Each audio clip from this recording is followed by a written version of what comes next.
বিগত ৭ মাসে যা দেখলাম, সংস্কার তো কিছুই পাইলাম না আমরা। যা দেখতেছি তার চেয়ে তো আমরা তো কোনো কিছু ভালো পাইতেছি না। নির্বাচনে সংস্কার যদি না হয় তাহলে তো এটা এলোমেলো হয়ে রইল দেশটা। কলঙ্কিত জাতি পুরাটাই দুর্নীতি, মানে এগুলো যদি ঠিকঠাক করে নির্বাচন হয় তাহলে সমস্যা নাই।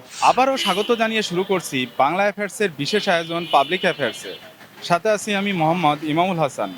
অন্তর্বর্তীকালীন সরকারের পক্ষ থেকে আগামী ডিসেম্বরে নির্বাচনের কথা বলা হয়েছে। এর মধ্যে কিছু রাজনৈতিক দল সংস্কারের পরবর্তী নির্বাচন দেওয়ার কথা বললেও কিছু কিছু রাজনৈতিক দল আগেই নির্বাচনের কথা বলছেন। যেহেতু অন্তর্বর্তীকালীন সরকার জনগণের সরকার নয়, অতএব সংস্কারের দায়িত্ব তাদের নয়। আজকে আমরা সাধারণ জনগণের থেকে জানার চেষ্টা করব তারা আগে সংস্কার চান নাকি নির্বাচন চান।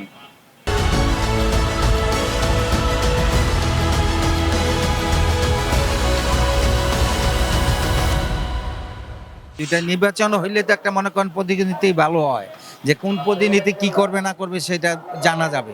আগে সংস্কারই দরকার, তো কারণ নির্বাচন হইলে কি হবে, নির্বাচনের পর যারা আসবে তারা কিন্তু তাদের মতোই করবে আগে যারা ছিল।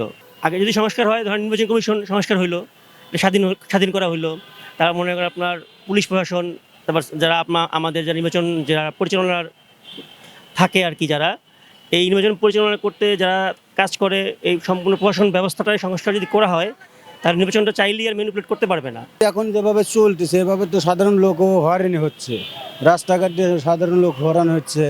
আমরা ধরেন এই যে বেরোইতে পারি না, এই সব জায়গায় ঝামেলা। যে কালকে ধানমন্ডি গেলাম, ধানমন্ডি গ্যাঞ্জাম। নির্বাচনটা দিলীপারের সবচেয়ে ভালো হয়। নিয়ন্ত্রণ আনতে পারে না, মনে করো সেনাবাহিনী আছে, সেনাবাহিনী মনে করো ওই যখন যায় তখন মনে করো ভালো, আবার সেনাবাহিনী গেলে আবার মনে করো গ্যাঞ্জাম। এই অবস্থা বর্তমান চলতেছে। নির্বাচন হওয়াটা ভালো, কারণ দেশে প্রতিদিন মনে করো কাটাকাটি মারামারি। নির্বাচনটা হলে একটা আইন কানুন ভালো হবে আর কি, নাতে প্রতিদিন এই অবস্থা দেশের খারাপ। আরও সংস্কার হওয়ার পরে তারপর নির্বাচন, দ্যাট উইল বি বেটার।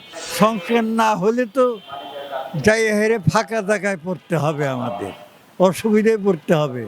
সংস্কারটা হওয়া দরকার। নির্বাচনে সংস্কার যদি না হয় তাহলে তো এটা এলোমেলো হয়ে রইল দেশটা। বাংলাদেশের পরিস্থিতি বর্তমানে অনেক খারাপ।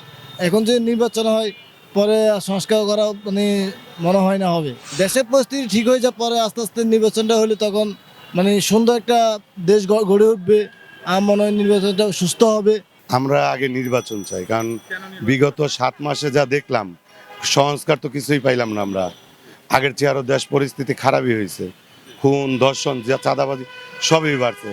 কিন্তু এখানে যদি একটা প্রকৃত রাজনৈতিক দল থাকতো তাহলে হয়তো এতটা হইতো না, আইন শৃঙ্খলা এত অবনতি হইতো না। তার কারণ যেভাবে দেশ চলতেছে আসলে এইভাবে চলে না। এর কারণ আগে যদি নির্বাচন হয়, একটা জনপ্রতিনিধি আসলে দেশের অবশ্যই ভালো কিছু আশা করা যায়। আমরা যে সরকারের আমলে যে ছিলাম, আসলে যা দেখতেছি তার চেয়ে তো আমরা তো কোনো কিছু ভালো পাইতেছি না, বেনিফিট পাইতেছি না। এই সাধারণ মানুষ আমরা ৮০ টাকা কেজি ১০০ টাকা কেজি চাউল কিনে খাইতে হয়, তো আমরা কি পাইলাম? এই দেশে ১০০ টাকা কেজি চাউল কিনে খাইতে, ৮০ টাকা কেজি চাউল কিনে খাই সাধারণ মানুষ। আমরা এই গাড়ি চালে আগে ১,০০০ টাকা ঘরে নিয়ে গেছি, এখন ৪০০-৫০০ টাকা ঘরে নিয়ে যেতে অনেক কষ্ট হয়ে যেতে আছে।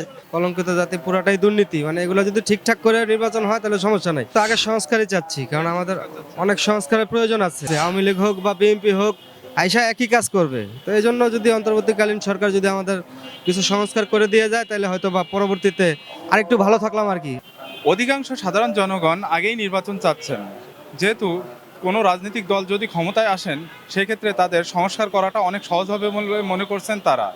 এ ধরনের ভিন্নধর্মী মতামত শুনতে ও দেখতে চোখ রাখুন আমাদের পাবলিক অ্যাফেয়ার্সে।